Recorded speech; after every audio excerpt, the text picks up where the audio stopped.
Hello everyone, good morning to all of you. कल अपन बात कर रहे थे जो सीआरईएम्स का जो पेपर है, जो कमांड रिक्रूटमेंट एग्जामिनेशन हुआ है अभी 18 दिसंबर को, उस पेपर का डिस्कस कर रहे थे। उसके अपन ने क्वेश्चन नंबर 1 से लेके 20 तक डिस्कस कर लिए थे। इस पूरे पेपर के अंदर 40 क्वेश्चंस आए थे। ये दो शिफ्ट के अंदर एग्जाम हुआ था। जो फर्स्ट शिफ्ट थी उसके अंदर जनरल पेपर था, और जो सेकेंड शिफ्ट थी जिसके अंदर डोमेन पेपर था। अपन डोमेन पेपर को डिस्कस कर रहे थे, जिसके क्वेश्चन 1 से लेकर 20 तक अपन ने डिस्कस कर लिए थे। ओके, उससे आगे के जो क्वेश्चंस है 21 से लेके नेक्स्टली क्वेश्चन, वो क्वेश्चन इस वीडियो के अंदर अपन डिस्कस करेंगे। ओके, इस क्वेश्चन के इस पेपर के अंदर अपन यहाँ पे सिर्फ आंसर की के लिए डायरेक्टली क्वेश्चन डिस्कस करेंगे, ज्यादा एक्सप्लेनेशन नहीं देखेंगे, जिससे कि यहाँ पे जो आंसर की है वो डिस्कस हो जाए। ओके, तो स्टार्ट करते हैं question number 21। A disease condition like pandemic occurs every 5 years. Which trend is reflected here? ये सेम टू सेम ऐसे के ऐसे क्वेश्चन वहां पे रिपीट हुआ था दोस्तों। उसके अंदर पूछा गया था कि पेंडेमिक जैसी कोई डिजीज है, वो प्रत्येक 5 साल के बाद रिपीट होती है, तो इस ट्रेंड को अपन क्या बोलेंगे? Option A secular trend, option B epidemic, option C seasonal trend, option D cyclic trend. ये 5 ईयर की एक साइकिल हो गई है। इस साइकिल के बाद ये दोबारा रिपीट हो रहा है, तो इसको अपन साइक्लिक ट्रेंड बोलेंगे।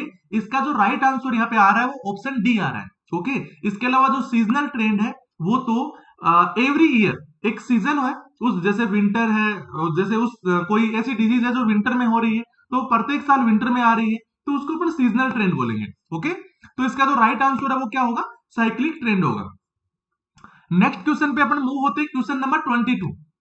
बिल्कुल ऐसे कैसे क्वेश्चन आया था वहां पे कि good attachment of infant to mother's breast during breast feeding include all of the following except. अपन यहाँ पे गुड अटैचमेंट होता है जो ब्रेस्ट फीडिंग के अंदर मदर से चाइल्ड का, उस गुड अटैचमेंट के सारे फैक्ट ओके है, एक को छोड़ के। ऑप्शन ए बोल रहा है chin of the infant touches mother breast. Okay, option B upper part of areola is visible more than lower part, option C lower lip of infant is inverted, option D mouth of infant is wide open.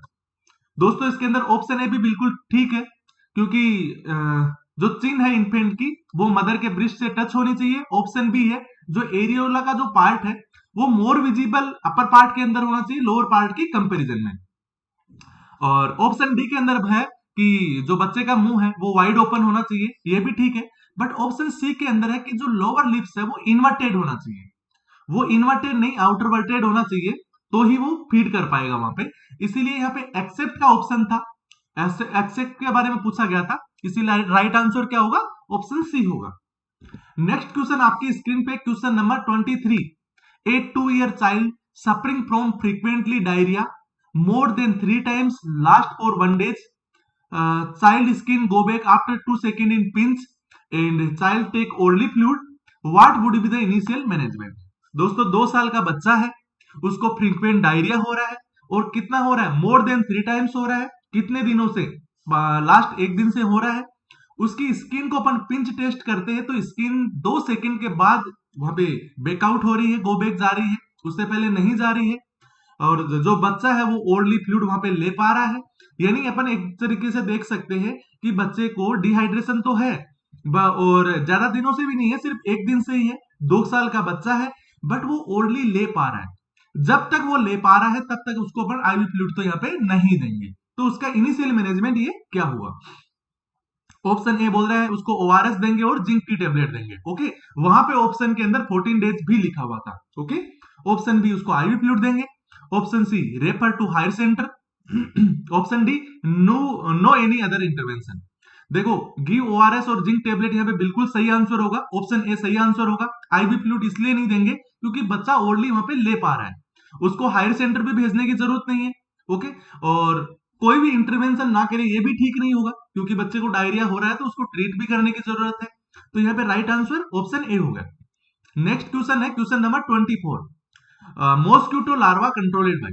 जो mosquito larva है उसको अपन किससे control कर सकते हैं? गोम्बूस या fish होती है, उसके द्वारा अपन वहां पे उसका छिड़काव करके मॉस्क्यूटो लार्वा को कंट्रोल किया जाता है। इसके कुछ अदर ऑप्शंस भी थे, बट वो राइट आंसर नहीं थे। राइट आंसर क्या था यहाँ पे? गुम्बेस या फिश था। तो इसका राइट आंसर ऑप्शन ए हो गया। नेक्स्ट क्वेश्चन आपकी स्क्रीन पे question number 25, true about BMW except. BMW से रिलेटेड कुछ स्टेटमेंट पूछे गए थे जिनमें से एक्सेप्ट पूछा गया था, जिनमें से 3 स्टेटमेंट थे जो बिल्कुल ठीक थे और जो एक स्टेटमेंट था वो वहां पे रोंग था, और अपने को रोंग वाले स्टेटमेंट के बारे में ही पूछा गया था क्योंकि यहाँ पे एक्सेप्ट लगा हुआ है। Option A, collect needle syringes in poly bag.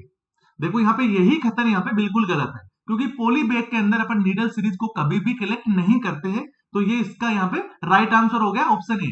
इसके अलावा option B, plastic discarded in red bag, बिल्कुल कर सकते हैं। Option C, infected discarded in yellow, बिल्कुल ठीक है ये भी। Option D, general waste discarded separately, BMW से इसको सेपरेटली डिस्कार्ड करते हैं जनरल वेस्ट को, तो ये कथन भी यहाँ पे बिल्कुल सही है।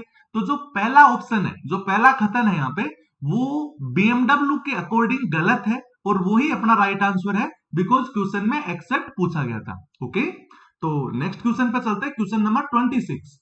ए disease condition like pandemic occur every 5 year, which trend reflected here. एक डिजीज है जो कि पेंडेमिक टाइप की डिजीज है जो कि प्रत्येक 5 साल से रिपीट हो रही है, तो इस प्रकार का जो ट्रेंड है वो यहाँ पे रिफ्लेक्ट हो रहा है, तो इसको अपन क्या बोलेंगे? Option A secular trend, option B epidemic, option C seasonal trend, option D cyclic trend. ये क्वेश्चन वैसे अपने क्वेश्चंस के अंदर रिपीट हो गया एक बार। ओके, तो ऑप्शन डी है वो साइक्लिक ट्रेंड इसका राइट आंसर है। ओके, नेक्स्ट है question number 27। What is the correct statements about surgery hand washing except. Surgery hand washing के स्टेटमेंट के बारे में पूछा गया था, बट यहाँ पे भी क्या था? एक्सेप्ट पूछा गया था। ऑप्शन ए, यूज हैंड रब व्हेन विजिबली सोइल, यही यहाँ पे गलत कथन है। किसके रिगार्डिंग? सर्जिकल हैंड वॉशिंग के रिगार्डिंग, और यही अपना यहाँ पे राइट आंसर होगा कि जो हैंड्स है वो विजिबली सोइल्ड हो, वहां पे हैंड रब करने की जरूरत नहीं है, वहां पे हैंड वॉश करने की जरूरत है। Okay, option B, remove all bacteria and virus, बिल्कुल ये कथन इसके लिए सही है। सर्जिकल हैंड वॉशिंग के अंदर ऐसा होता है। Hands are surgically prepared for procedure, surgical hand washing के बाद प्रोसीजर करने के लिए हैंड्स है वो प्रिपेयर हो जाते हैं, ये भी ठीक है। बट यहाँ पे एक्सेप्ट पूछा गया था, इसीलिए राइट आंसर क्या होगा यहाँ पे? ऑप्शन ए होने वाला है। नेक्स्ट क्वेश्चन आपकी स्क्रीन पे क्वेश्चन नंबर 28। ये क्वेश्चन एग्जैक्टली नहीं मिल पाया मुझे। Severity of disease explain by, इस तरीके से कुछ क्वेश्चन था, डिजीज की सीवियरिटी के बारे में क्वेश्चन था।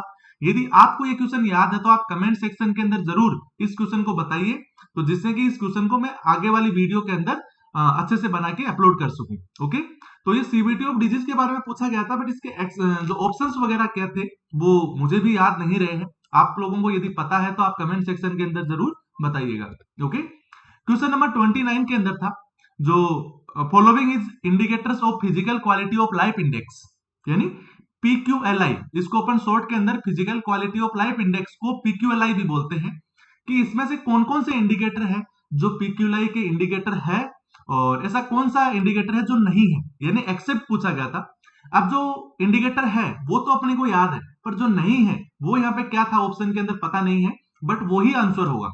यानी physical quality of life index के 3 ही इंडिकेटर होते हैं। Option A literacy rate, option B infant mortality rate, option D life expectancy age 1 year. ये 3 है जो इंडिकेटर होते हैं, और इसके अंदर एक्सेप्ट पूछा गया था, तो कोई भी यहाँ पे ऑप्शन दिया हुआ था जो कि physical quality of life index का इंडिकेटर नहीं होता है, बट वो अपने क्वेश्चन का आंसर था। ओके, तो ऑप्शन डी यहाँ पे राइट आंसर होने वाला है। नेक्स्ट क्वेश्चन नंबर 30 आपकी स्क्रीन पे, जस्ट बहुत सिंपल सा क्वेश्चन था कि लेटर, ईमेल, जो इस तरह की चीजें है वो किसका एग्जांपल है? कोई चैनल का एग्जांपल है, फीडबैक का एग्जांपल है, मैसेज का एग्जांपल है। ओके, तो इसका जो राइट आंसर क्या था? चैनल था। यानी लेटर, ईमेल, ये क्या है यहाँ पे? ये यहाँ पे चैनल है एक तरह से। इन चैनल के थ्रू अपन मैसेज है वो फॉरवर्ड करते हैं एक दूसरे को। ओके, तो राइट आंसर यहाँ पे क्या होगा? ऑप्शन ए यहाँ पे राइट आंसर हो गया। तो अपन ने क्वेश्चन 1 से लेके 30 तक टोटल डिस्कस कर लिए हैं। जो टोटल इस एग्जाम के अंदर 40 क्वेश्चंस आए थे, इससे आगे के जो 10 क्वेश्चंस है, इनमें से 6 क्वेश्चन मेरे पास है, 4 क्वेश्चंस मुझे भी नहीं मिल पाए हैं। बट आपके पास इन सभी 30 क्वेश्चंस के अलावा जो भी क्वेश्चंस है जो आपको याद है वो आप कमेंट सेक्शन के अंदर जरूर बताइए, जिससे कि पूरा पेपर है वो एक साथ कलेक्ट हो जाएगा और जिससे अपन अपने अपने आंसर की है वो डिस्कस कर सकते हैं। ओके, तो थैंक यू, मिलते हैं नेक्स्ट वीडियो के अंदर।